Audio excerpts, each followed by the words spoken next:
Selamat pagi, salam sejahtera. Terima kasih karena bersama dengan saya di Nazilin Unity Channel. Dipetik daripada mykmu.net. Hari ini kita dikejutkan dengan pendedahan dan pengakuan daripada Ahmad Maslan sendiri tentang pilihan raya negeri atau pilihan raya kecil di Johor.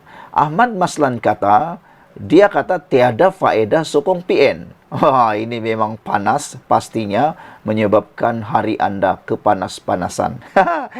Baik, Ahmad Maslan apabila dia kata tiada faedah sokong PN, apa pendapat Anda semua? Adakah benar apa yang dikatakan oleh Ahmad Maslan ini atau Anda mempunyai pendapat sendiri? Tetapi kita dengar dulu penjelasan daripada Ahmad Maslan mengapa beliau kata tiada faedah menyokong Perikatan Nasional.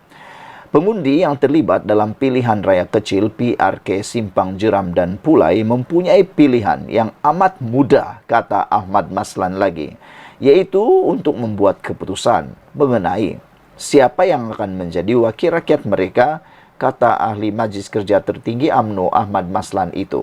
Saudara-saudara sekalian, yang menariknya sekarang ini ada beberapa lukisan kartun yang menular di media sosial menunjukkan bahwa ahli politik semasa kempen menawarkan pelbagai janji-janji.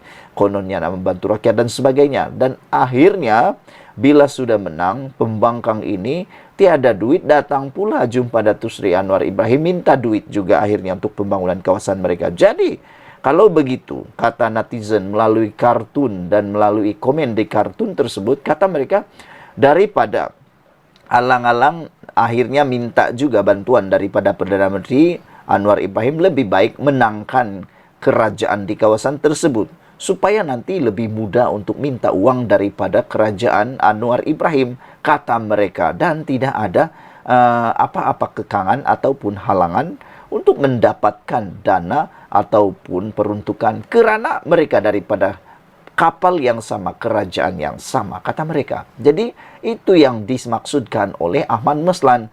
Mudah saja membuat pilihan pangka parti ataupun gabungan Pakatan Harapan BN Kerajaan Perpaduan menurut Ahmad Maslan. Timbalan Pengerusi Badan Perhubungan UMNO Johor itu berkata, sekiranya pengundi memilih calon kerajaan, ia memberi petanda bahawa mereka memilih pembangunan dan keserasian antara kerajaan pusat dan negeri sekaligus. Sebarang masalah setempat yang dihadapi dapat diselesaikan dengan mudah, kata Ahmad Maslan lagi.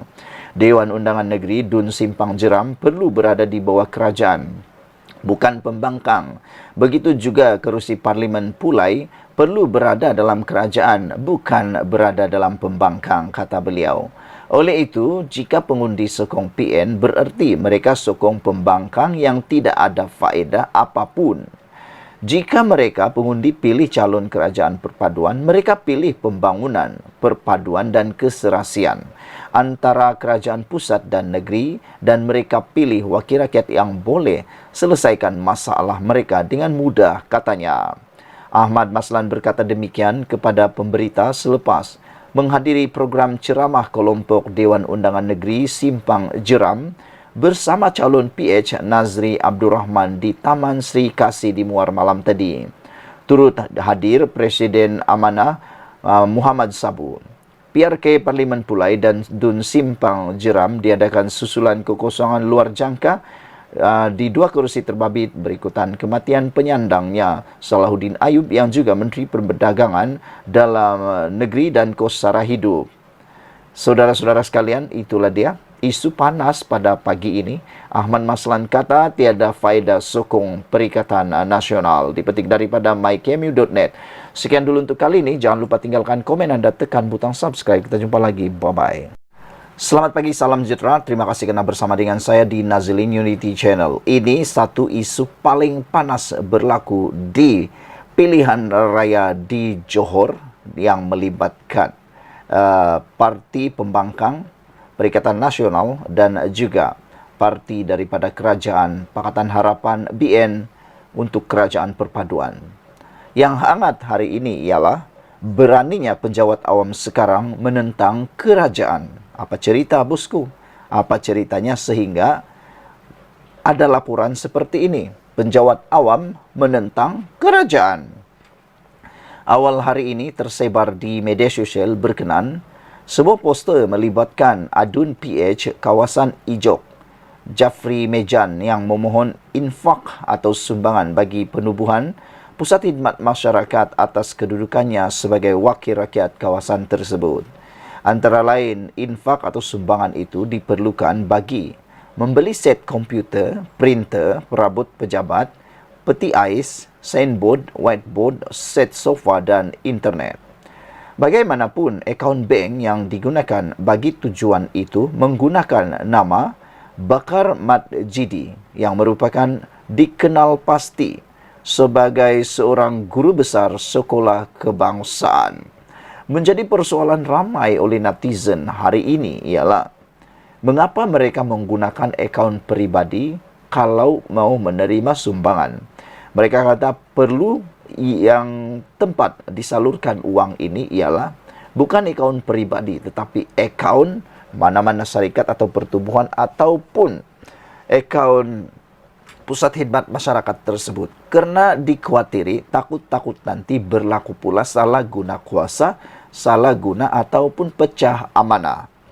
Saudara-saudara sekalian, ramai netizen yang mengecam tindakan pengumpulan derma itu kerana kata mereka, wakil rakyat sepatutnya menolong rakyat, bukannya memohon pertolongan daripada rakyat.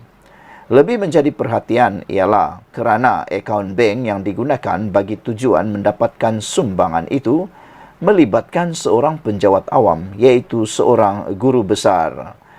Saudara-saudara sekalian, menurut satu surat yang telah ditularkan di dalam laporan sabudin.com ini, semakan aduan penggunaan akaun peribadi guru besar untuk pengumpulan dana politik. Saya telah menerima aduan dalam laman media sosial dan beberapa saluran perhubungan berkenan isu seorang guru besar yang menggunakan akaun peribadi beliau sebagai saluran pengumpulan dana bagi tujuan politik. Partisipasi penjawat awam dalam politik kepartian juga telah menimbulkan kegusaran dalam kalangan ibu bapa dan komuniti. Penglibatan pentadbir sekolah juga dilihat akan memberi kesan secara langsung dan tidak langsung kepada pembangunan dan pengurusan sekolah. Besar harapan saya agar pihak Puan dapat memastikan tindakan dan siasatan dapat dijalankan mengikut laras perundangan dan aturan tata tertib profesionalisme penjawat awam. Surat ini ditulis oleh yang menjalankan amanah Atika Syariah binti Syaharudin, Setiausaha Politik kepada Menteri Pendidikan Malaysia. Ditujukan kepada yang berhormat Puan Siti Zakia binti Ceman, Ketua Unit Integriti Kementerian Pendidikan Malaysia. Saudara-saudara sekalian, beraninya seorang penjawat awam menunjukkan sukuan secara terbuka kepada blok pembangkang. Kejadian ini dengan sendirinya mengesahkan dapatan sebuah kajian baru-baru ini yang mendapati majoriti penjawat awam di 6 negeri yang mengadakan PRN tidak memberi sokongan kepada calon-calon kerajaan perpaduan. Sehingga kini belum ada respon daripada Adun Ijok atau guru besar terbabit dalam isu ini. Secara prinsipnya, penjawat awam atau kekitaan kerajaan mestilah memberi sokongan kepada kerajaan semasa.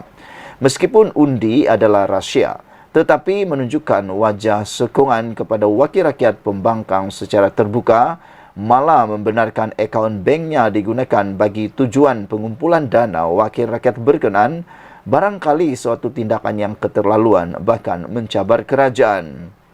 Maksudnya, terlalu berani penjawat awam berkenan memperlihatkan pendirian politiknya.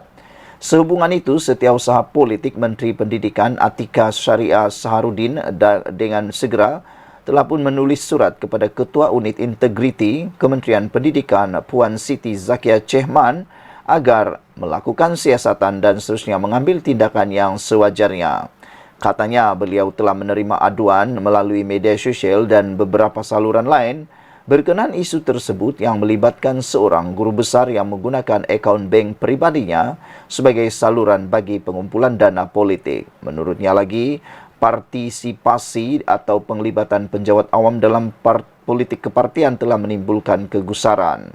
Seterusnya, tegas Atika Syariah, Harapan beliau agar pihak Puan dapat memastikan tindakan dan siasatan dijalankan mengikut laras perundangan dan aturan profesionalisme penjawat awam. Saudara-saudara sekalian, menggesa siasatan dan seterusnya memastikan tindakan diambil dengan segera terhadap guru besar terbabit tentunya sesuatu yang wajar kerana haruslah difahami. Tiada kerajaan dalam dunia ini yang hanya tersenyum saja bila ada kaki tangan awamnya tidak menyokong kerajaan yang sedang berkuasa. Sebagaimana disebut di atas tadi, kaki tangan awam mesti bersama dengan kerajaan semasa walaupun undi ketika pilihan raya adalah rahsia. Untuk memastikan kerajaan perpaduan ini lebih berwibawa, isu seperti ini haruslah ditangani dengan segera dan tidak harus dibiarkan terus berleluasa. Membiarkannya tanpa tindakan lebih memungkinkan kerajaan disabotaj dalam segala programnya dan seterusnya akan kalah bila nanti pilihan raya tiba. Anwar Ibrahim mesti melihat perkara ini dengan serius dan wajib berbuat sesuatu di semua kementerian dan sektor penjawat awam. Jika tidak ditangani dengan segera, bersedialah ditimpa kekalahan pada PRU 16 nanti. Sekian dulu untuk kali ini. Jangan lupa tinggalkan komen Anda untuk kali ini. Saudara, kita jumpa lagi. Bye-bye. Selamat pagi, salam sejahtera. Terima kasih karena bersama dengan saya di Nazilin Unity Channel. Ini satu keputusan yang memang terburuk sekali untuk PAS dan Bersatu. Manakan tidak, bekas pemimpin PAS dan Bersatu bersama dengan 200 ahli sertai amanah.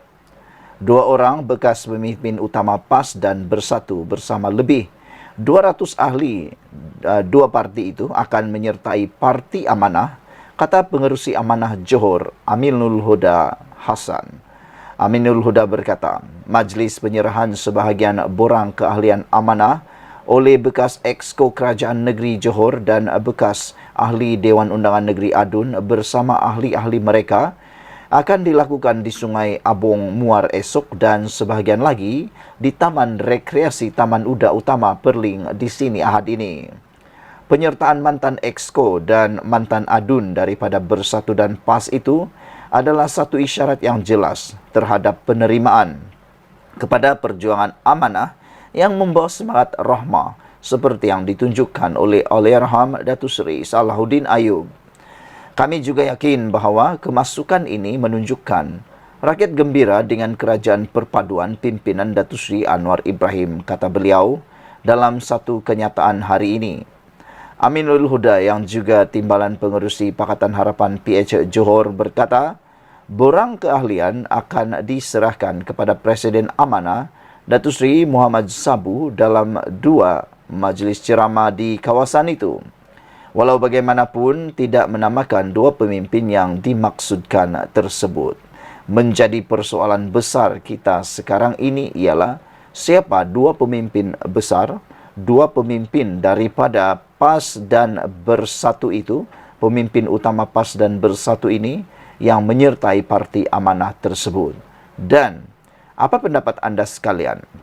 Adakah benar penyertaan mantan Exco dan mantan Adun ini daripada Bersatu dan PAS itu adalah satu isyarat yang jelas terhadap penerimaan dan perjuangan amanah yang membawa semangat rahmah seperti yang ditunjukkan oleh Allahyarham Datuk Seri Salahuddin Ayub?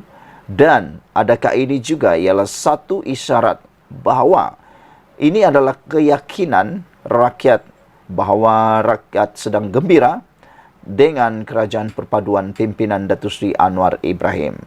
Saudara-saudara sekalian, ramai pada mulanya cuba mahu mempertikaikan kredibiliti kepimpinan Datuk Seri Anwar Ibrahim sebagai Perdana Menteri. Namun, sejak 2 menjak ni, kebelakangan ini, lebih ramai orang yang mula mengiktiraf kehebatan Datuk Seri Anwar Ibrahim. Sekian dulu untuk kali ini. Jangan lupa tinggalkan komen anda, tekan butang subscribe. Kita jumpa lagi. Bye-bye.